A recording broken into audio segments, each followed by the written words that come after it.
Of the many milestones that represent any America's Cup cycle, the launch of new boats is one of the most exciting.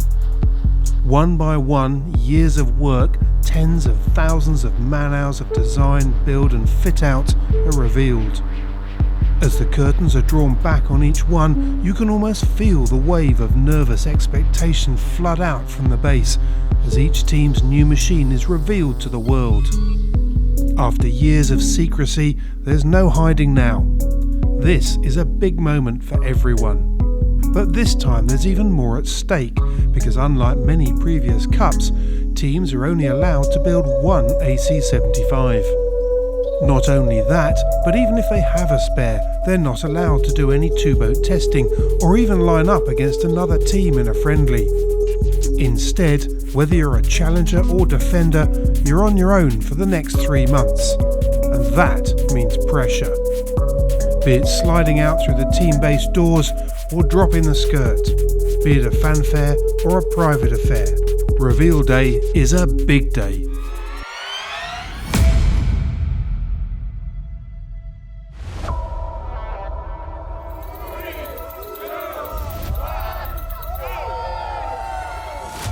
The Swiss Alinghi Red Bull racing team were the first.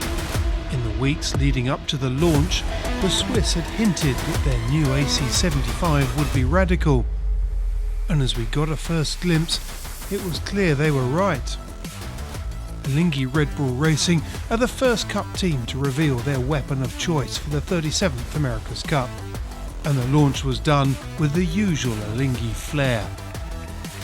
But for many Cup watchers, this was more than just a glitzy ceremony, because this is the first of a new generation.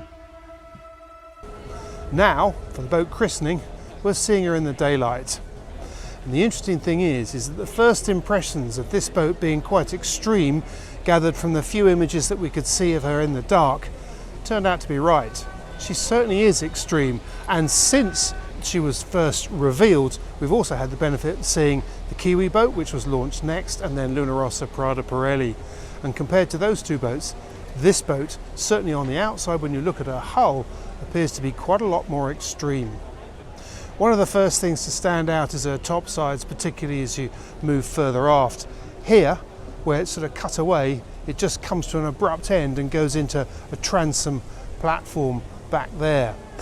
But the topsides alone isn't what really grabs your eye. What really grabs your eye is what's happening just underneath here, because when you walk around the bottom of the boat, which we were fortunate enough to do on our route around into this press area over here, you get to see just how angular that hull is. The beam's pushed all the way out as far as it can, and the beam is carried a long way aft to give a very flat platform, if I can get it there, very flat platform in this area back here, and very wide too. Anyway, we're just going to get on with the christening. We're back in a tick.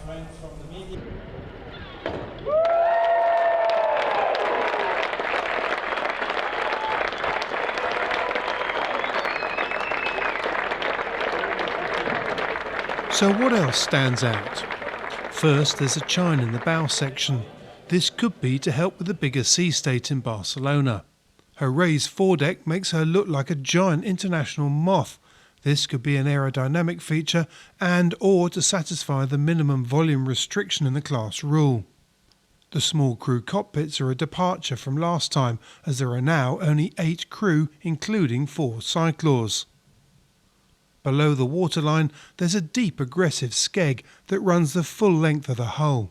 This is a key feature that makes the entire sail plan package more efficient, by creating an end plate effect and sealing the hull against the water's surface. This is very important when getting the boat up onto her foils. Next up, just 7 days later, Emirates Team New Zealand rolled their boat out of the shed. Ahead of schedule, even the locals were caught off guard. And if there's one boat that really matters, it's this one. Because if you want to win the America's Cup, this is the boat you've got to beat. Today's a really important day for the team.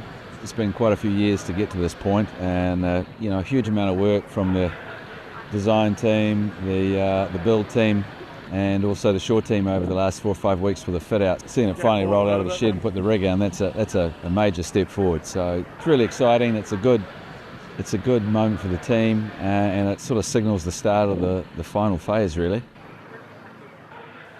It's also worth remembering that their main focus is for October, when the America's Cup proper takes place.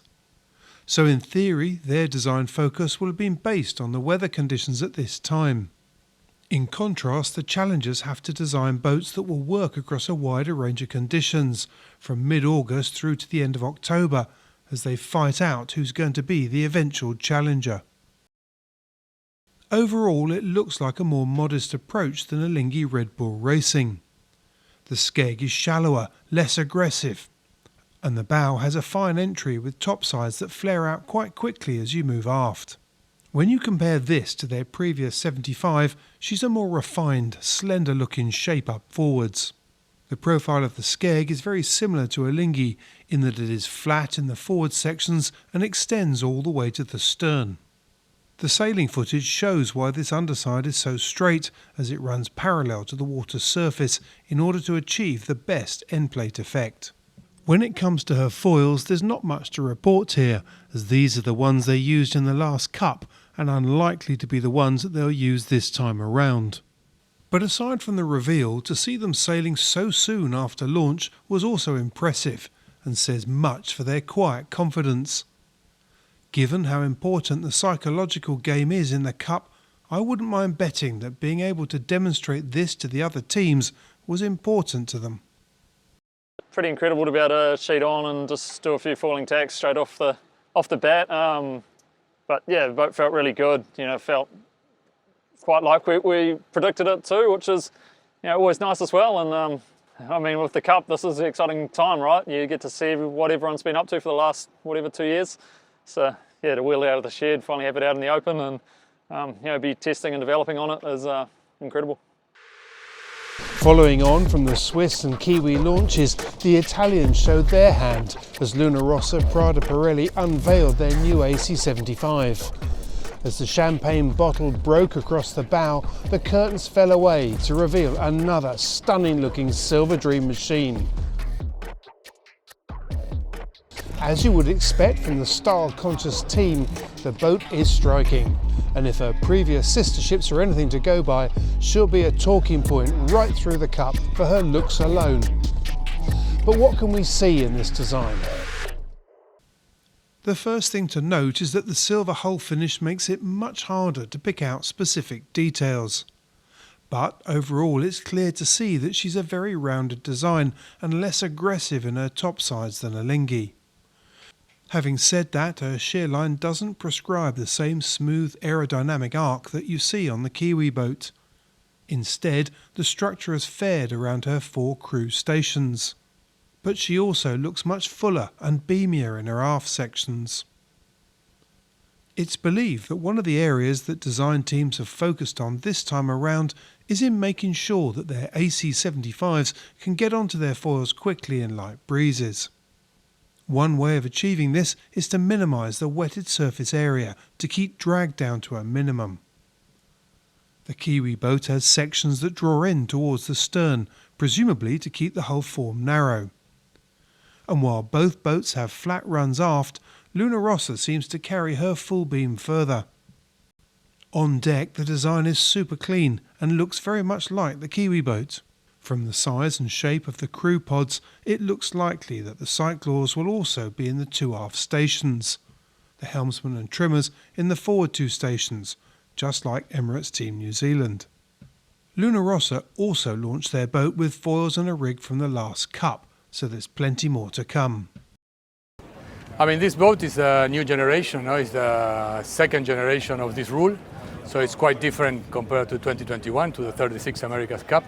The boat has reduced in displacement by about 1 ton, and also the equipment that was 11 crew members passed to 4 crew members. Also in terms of power, it was hand power, now it's allowed to be bicycles on board. So the system has changed quite a bit since last Cup. And also the venue is quite different from New Zealand. New Zealand was quite a flat water. We are going to Barcelona, that is a venue with quite a sea state. So the boat has to also, in terms of design, has to take this in consideration. So They are not small, the changes that we have had from the last generation. So, as the first 3 teams reveal their machines, the analysis and speculation has begun. But this is just the first stage in what is always a fascinating and exciting part of the Cup. And of course, there's still 3 more launches to go.